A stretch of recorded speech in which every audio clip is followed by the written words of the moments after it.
Now, some of you might recall that not long ago, I was thwarted in my attempt to get to Barking Riverside Station on opening day. It was that big heatwave and the line was knocked out. Barking Riverside? More like Baking Riverside, am I right? I know there will be people in the comments section saying that 40 degrees isn't that much and where you live the temperature regularly tops 200 degrees and you don't have a word for fire in your native language because everything is on fire all the time.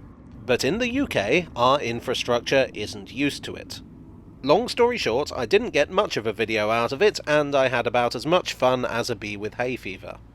But actually, it all worked out pretty well in the end, because I was able to find out from the comment section exactly what questions you guys have about this new station. And even better, the guys from Barking Riverside Development reached out and asked if I'd be interested in having a bit of a tour. Why yes, I said. Yes, I would be. I learned an awful lot, and while this video is on the station and the railway into it, I'm also planning a second video on the town itself.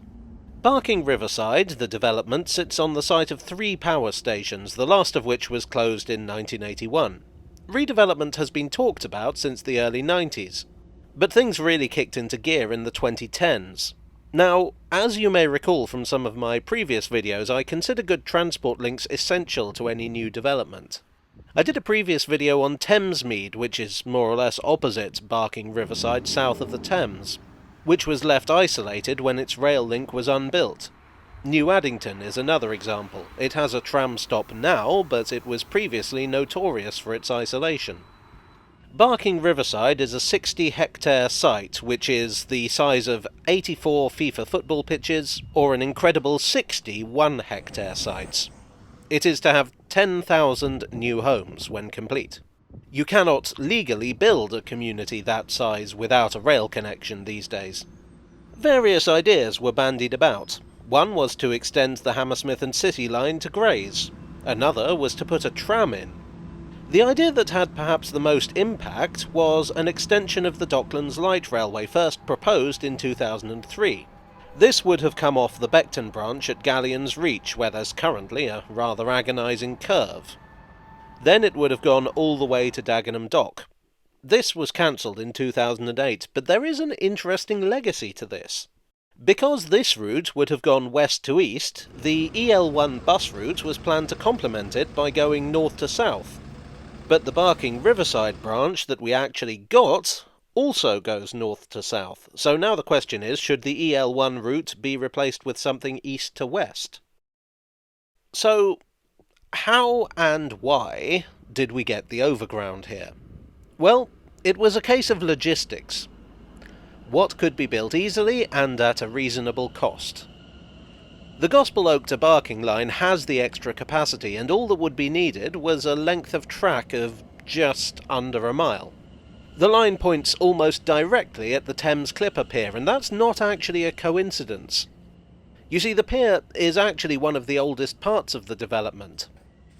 When there were power stations here, that was one of the places where the coal was delivered by barge. The power stations had an internal railway system which would collect the coal from the pier and deliver it to wherever it was needed in the massive complex. The current track follows a similar alignment to one of the power station's lines, for the simple reason that it's the best way to get from the Riverside to the goods yard on the main line. Although whereas the power station railway connected with the goods yard, Barking Riverside's railway swings over the top of it. I'm informed that in the early stages of redevelopment here they unearthed a lot of the old rails. One of the locomotives from the power station is preserved at Waltham Abbey Royal Gunpowder Mills, I believe, if you're curious. And don't mind going to Waltham Abbey on the basis of a vague assertion by a guy on YouTube. Oh, fun fact about the Thames Clipper Pier. The shelter on top of it is shaped like the logo for the development. As for Barking Riverside itself, it was designed by Weston Williamson and Partners. In terms of aesthetics, it's a bit of a compromise. In the early days, the platforms were to be shielded from the wind by concrete panels, which in my opinion would have looked pretty monstrous. However, the dominant notes of the design now are aluminium and glass, although there is still plenty of concrete in there. A few people have asked about the rusty metal on the outside. This is actually corten-clad steel. which gives the appearance of being rusty without affecting the structural integrity of the metal beneath. This was chosen to make the station look less, well, utilitarian, but also to reflect the industrial history of the area. I'm told this will also be used on some of the buildings surrounding the station to make it blend in. The station is considerably larger than it currently needs to be, but that's because the town it serves hasn't been built yet. The size of the station is to future-proof it for when the other buildings go up around it. In terms of facilities, the station is fully accessible and, mirabile dictu, includes toilets. It also includes an indoor bike park, which I think is currently unique, although I believe they're building something similar in Kingston. I could check that, but what do you want? Actual research? What kind of channel do you think this is? Developments like Thamesmead were built at a time when it was assumed that the car would be the dominant form of transport forever. We now know that that is a silly way of doing things, so the developers inform me that Barking Riverside has been designed with friendliness to walkers and cyclists in mind. At present, the station sees a service every 15 minutes, and it theoretically takes about 7 minutes to get to Barking. I think it might be slightly less, but I didn't time it. At Barking, trains used to terminate at Platform 1 per this old footage, but of course it's now a through line, so they go from Platforms 7 and 8 on the other side these days. Also check it out, 80s W.H. Smith and Network South East sign. So what of the future? Well, something a few people have asked is, could it be extended to Thamesmead? I was curious about this myself, so I asked. And I was informed that no, probably not. This part of the river sees a lot of shipping, so the rail bridge would have to be 50 metres high. I realise I am mixing my metric and imperial measurements up a lot in this video, but what's important is that a bridge that is 50 metres high is just not something that could be achieved with the current line. Due to the already existing infrastructure, a tunnel seems similarly unlikely. It's more likely that Thamesmead would be served by a DLR extension from Woolwich Arsenal. But frankly, I'm not holding my breath for that either.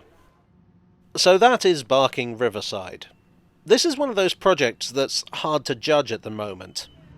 Not just because the guys from the development team were terribly nice, but because it's still at an early stage.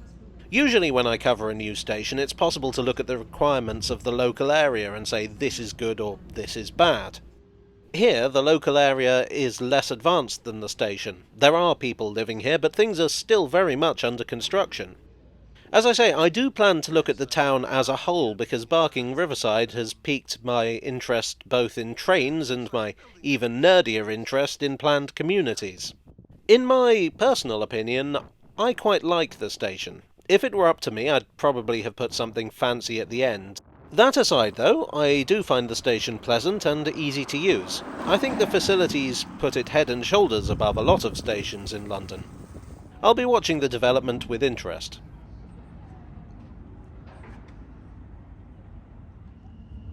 Well, I hope you enjoyed today's video. If you did, please do click the like button and subscribe and click the bell icon to be kept up to date on any follow-up videos I make, and indeed anything else. Big thank you to the guys from Barking Riverside for showing me around and answering my inane questions. Thanks as always to my donors on Ko-fi and Patreon. You are the caught-and-clad steel to my concrete viaduct. And I'll see you all again very soon. Cheerio.